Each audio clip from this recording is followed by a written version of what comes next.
राजस्थान का साप्ताहिक मौसम पूर्वानुमान का ये बुलेटिन आपके लिए बहुत मायने रखता है, क्योंकि अब राजस्थान में बारिश होगी कि नहीं ये किसानों को पता होना बेहद ज़रूरी है। तो दोस्तों, किसान भाइयों, मैं आपको बता दूं कि राजस्थान के ऊपर से मानसून तो वापस पहले ही लौट गया था, लेकिन पूर्वी ज़िलों में कुछ स्थानों पर पिछले दिनों बारिश रिकॉर्ड की गई, जिससे कहीं कहीं पर फसलों को नुकसान भी पहुँचा है। हालांकि राजस्थान के कई ज़िलों से अभी कुछ आप जैसे मित्रों का कॉमेंट मिल रहा है कि अभी बारिश की दरकार है, यानी बारिश की ज़रूरत है। हालांकि इस एक सप्ताह के दौरान अगर आपको एक लाइन में मैं बताऊं तो पूरे राजस्थान में पूरे सप्ताह मौसम मेनली ड्राई रहेगा और इस दौरान उत्तरी दिशा की हवाएं या फिर पश्चिमी दिशा की हवाएं चलेंगी। अभी फिलहाल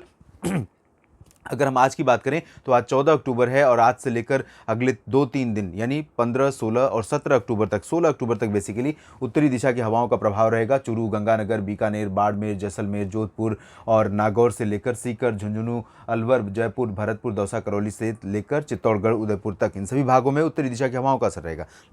लेकिन 3 दिनों के बाद राजस्थान के अधिकांश भागों पर पश्चिमी दिशा की हवाएं चलनी शुरू होंगी, क्योंकि पाकिस्तान की तरफ से हवाएं आएंगी और एक सर्कुलेशन पाकिस्तान पर डेवलप होगा, जिसके चलते गंगानगर, बीकानेर, जैसलमेर ये जो मध्य क्षेत्र हैं इन भागों में पश्चिमी दिशा की हवाएं चलेंगी। इन हवाओं के रुख में परिवर्तन से सिर्फ इतना होगा कि जब उत्तरी हवाएं चलेंगी उस दौरान न्यूनतम तापमान थोड़ा सा बिलो नॉर्मल रहेंगे और जब पश्चिमी हवाएं आएंगी उस दौरान सामान्य के आसपास या सामान्य से थोड़ा बढ़ सकते हैं। दिन के तापमान में कोई ज़्यादा फेरबदल नहीं होगा, साथ ही साथ दिन के तापमान में या दिन के मौसम में कोई ज़्यादा अंतर नहीं आएगा। ओवरऑल अगर पूरे सप्ताह की बात करें तो अधिकांश समय तक 14 से 20 अक्टूबर के बीच में अधिकांश समय ऐसा होगा जब पूरे राजस्थान के ऊपर मुख्यतः ड्राई वेदर रहेगा, आसमान साफ रहेगा, तापमान दिन का सामान्य से ऊपर रिकॉर्ड किया जाएगा। लेकिन आपको बता दें कि 20 अक्टूबर से पहले उत्तर भारत की तरफ एक WD दस्तक देने वाला है, जिसके प्रभाव से पाकिस्तान के मध्य क्षेत्रों पर एक सर्कुलेशन डेवलप होगा और इस सर्कुलेशन का प्रभाव राजस्थान के उत्तरी भागों पर कहीं कहीं दिखाई दे सकता है।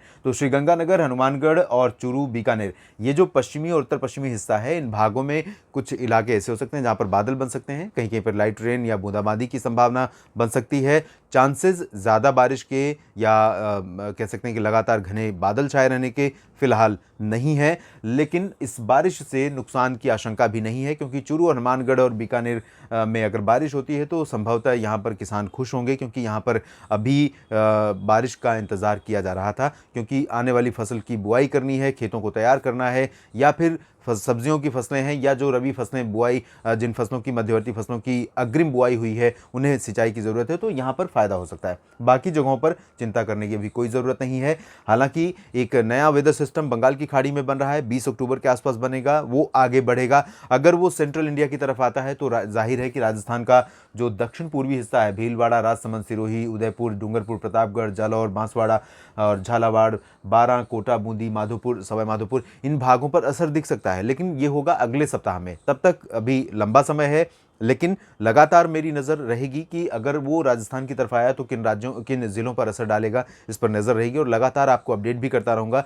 इसीलिए मैं आपसे कहूँगा कि अगर मौसम तक चैनल को सब्सक्राइब नहीं किया है तो ज़रूर कर लीजिए, बेल आइकन पर भी क्लिक कर लीजिए, ताकि जब भी अपडेट करूँ आप तक मौसम का पूर्वानुमान पहुँच सके और आप सतर्क हो सकें। इस वीडियो में फिलहाल इतना ही। आप बने रहिएगा मौसम तक चैनल के साथ। धन्यवाद।